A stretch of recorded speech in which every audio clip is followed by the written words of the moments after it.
My name is Michael Zamczyk. I was born in Krakow, Poland in 1935. I was 4 years old when the war began. My grandmother owned a lot of real estate. We were very wealthy.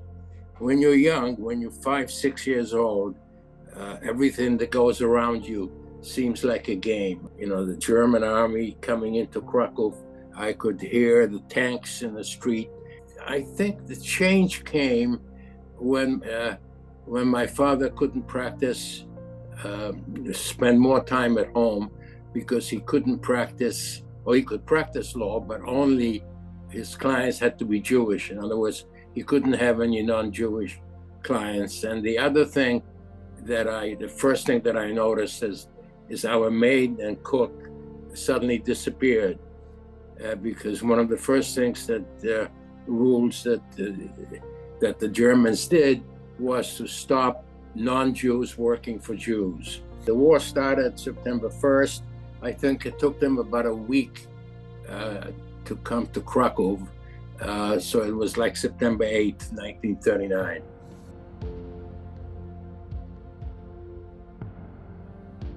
Well, we were forced into the ghetto I think it went in 1941, early 1941. I mean, fortunately, my grandmother owned a building in what became part of the Krakow ghetto, so we had, we had a place to go to, so to speak. And German officers came to our house, and the first thing they took was my mother's piano, Bechstein piano and furniture, and stole everything they could. Any Jew over the age, I think it was the age of 10, had to wear an armband showing that they were Jewish. And then we ended up in the Krakow ghetto.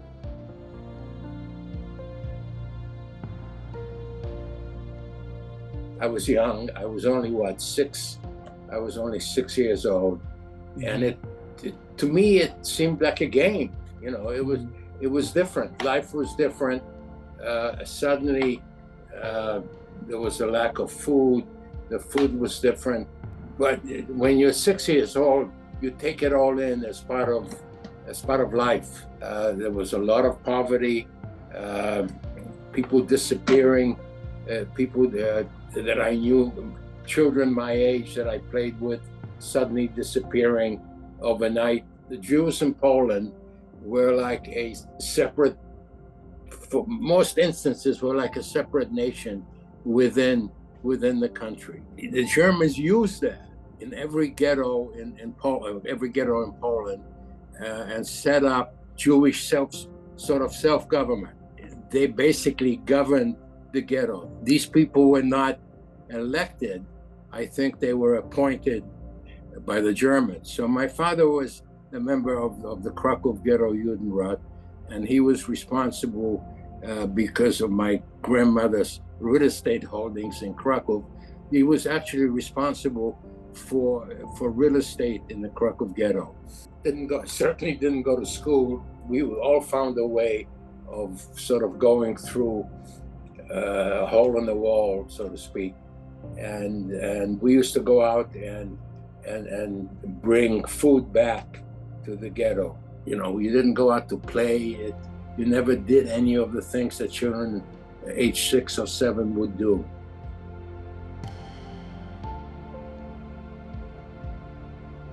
From the early 1941 to December of 1942, so like nearly 2 years, close to 2 years. Slowly, what happened in the Krakow ghetto is that the Germans started moving people out on a sort of daily basis. They kept making the ghetto smaller, and people suddenly started disappearing. Of course, at that point, I had no idea where they were going, but I could see, people out on this being thrown out of their apartments into the street and suddenly disappearing. Now, of course, most of them ended up in Auschwitz. December of 1942 came. The ghetto was about less than half the size that it was when it first opened in 1941, early 1941. So at that point, I think my father managed to secure false papers for my mother and my sister and myself with the help of a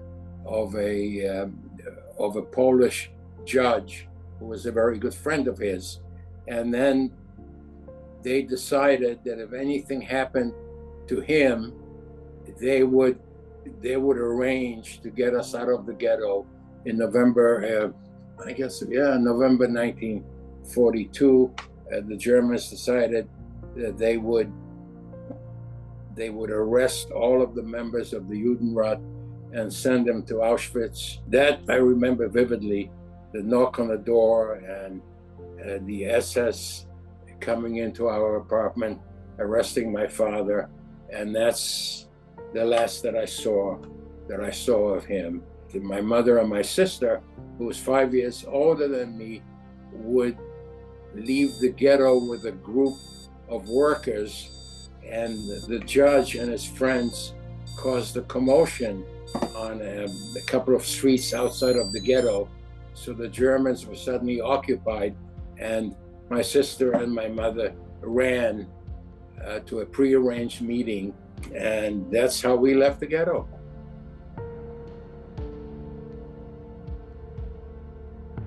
We couldn't stay in Krakow very long because we were too well known. In other words, my family was too well known, and my mother was afraid that, she would be recognized in the street. We decided the best place for us to go was to go to Warsaw.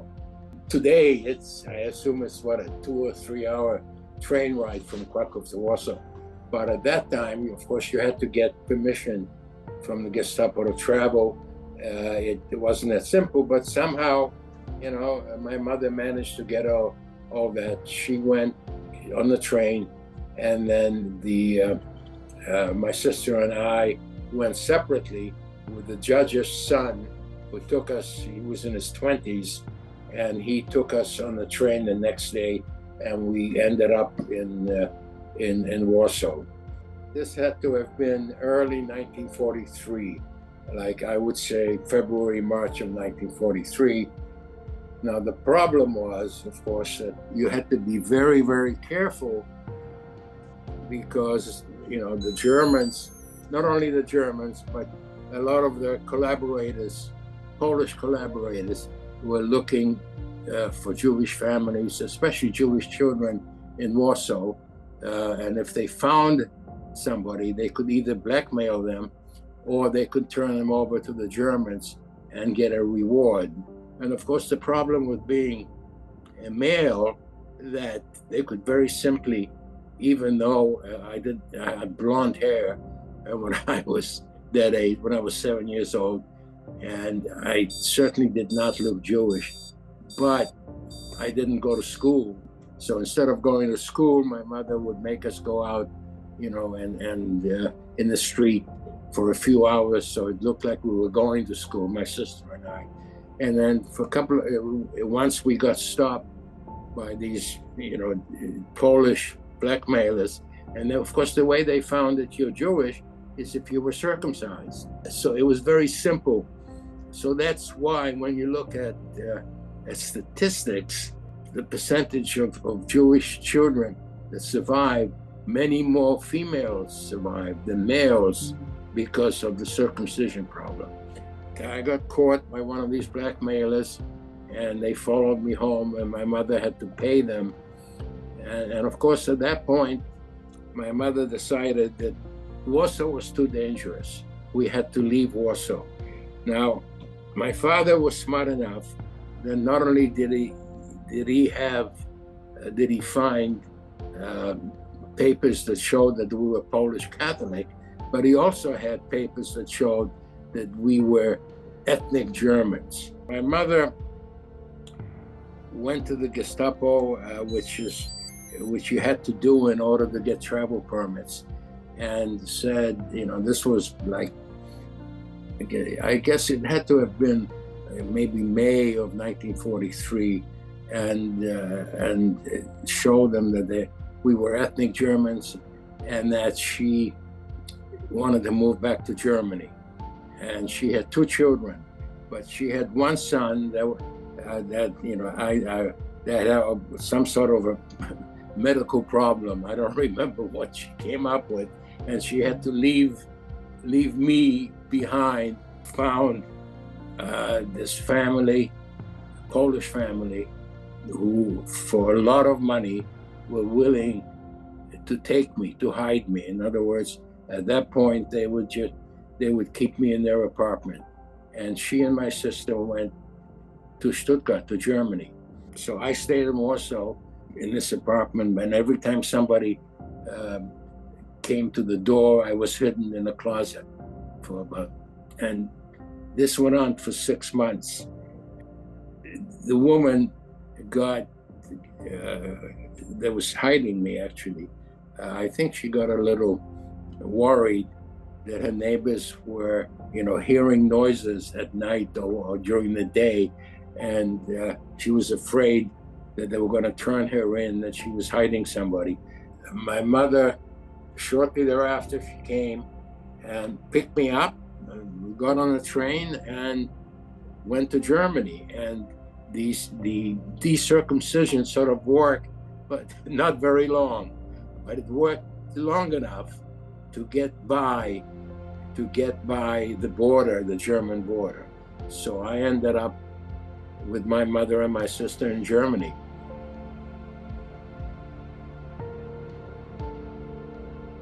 I really never knew. We found out afterwards. When the war ended, the Red Cross came in. They would post names of survivors that were somewhere in Europe that they had contacted the Red Cross. So I do remember going with my mother, looking at these lists, hoping that my father would be on them. And then we realized that, he wasn't coming back. My mother met some people who were with him in Auschwitz, and they specifically told her what happened to him, and that was it.